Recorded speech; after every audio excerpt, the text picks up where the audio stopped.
Dickson. Joining us now in studio, Michael Dickson, Executive Director of StandWithUs here in Israel. Mr. Dickson, thank you very much for joining us. As we were just talking, international backing is key, and throughout the recent hours, we've been trying to map the different front lines that are currently being fought, and there's another, and like in any other battlefield, there's offense and defense. And when we're talking about the online arena, battlefield, front line, you name it as you wish. Let's begin with the first, psychological warfare. That this is where I'm going through. Lots of fake news and disinformation and misinformation. How can it be fought?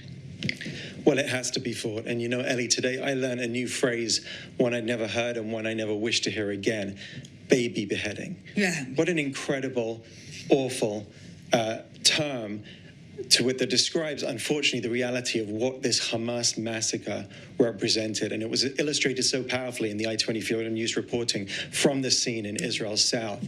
These appalling images that we're seeing. So first of all, it's important that we have credible information, to trust sources that you can then share from. And secondly, it's so important to share. We have to get the word out to the world. Right now, much of the world is supporting Israel and seeing these brutal scenes that show an appalling massacre by Islamists intent on killing every Jew they can find and every person they can find. And of course, the awful reality of those who are kidnapped right now in Hamas captivity doesn't bear thinking about right now as we speak in Gaza. So we have to make sure that we are sharing the news, the accurate news, and putting out this information in a sensitive way, but not shying away. The world has to see the brutal face of Hamas. Right now, the mask has slipped. This is who they are. And not only will those communities that they wreak havoc on never be the same again, Israel will never be the same again, and the cause of Palestinian terrorism will never be the same again. The world has seen it, but we have to remind them of it. Yeah, because there's the dilemma, and even us here, not just for users online, that there was this initial dilemma of whether to distribute such horrendous visuals, disturbing, might not even start to describe how disturbing to the very core what we're saying is happening, but yet there is significance of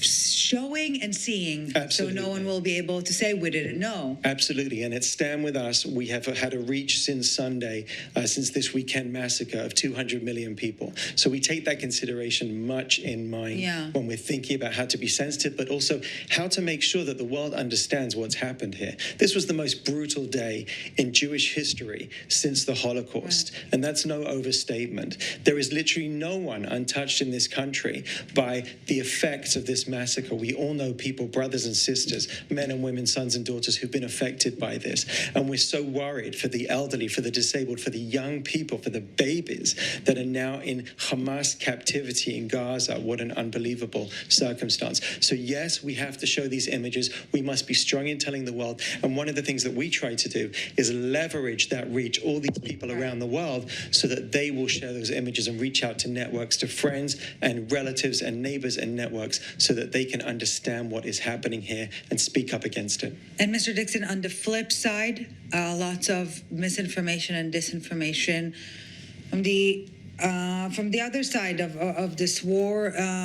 Still, we're seeing many pro-Hamas protests on the ground and pro-Hamas content online. For our viewers watching us, how can this arena be fought? What should they be doing? What are you doing? Absolutely. And unfortunately, justifications as well. How appalling that after such a massacre, you could see justifications, but that's what we've seen online and on the streets. We set up a situation room immediately. It can be found at standwithus.com/situation room, where we're housing all the fact sheets that we have. We're giving signs for people to take to rallies, credible information that they can share so that they can get the word out in a factual way. And we must all be active in this. When you see disinformation, call it out. If you see anti-Semitic or violent posts against Jews, report them to the social media networks and share the content that you need to share in order to get this message across. This must not stand. And in the days that wane, and this will probably be a long campaign, we will see this constant drip of misinformation and attack towards Israel. We must constantly remind people why this has happened. This was not a war that Israel launched. launched. This was a war launched on Israel. It is a war of survival, and Israel must win. And Mr. Dickson, earlier in the broadcast, we spoke to an expert on resilience, and she was talking about how to not try and avoid feeling what we're feeling or distract ourselves with something else, but to utilize those terrible emotions we're all sharing into action.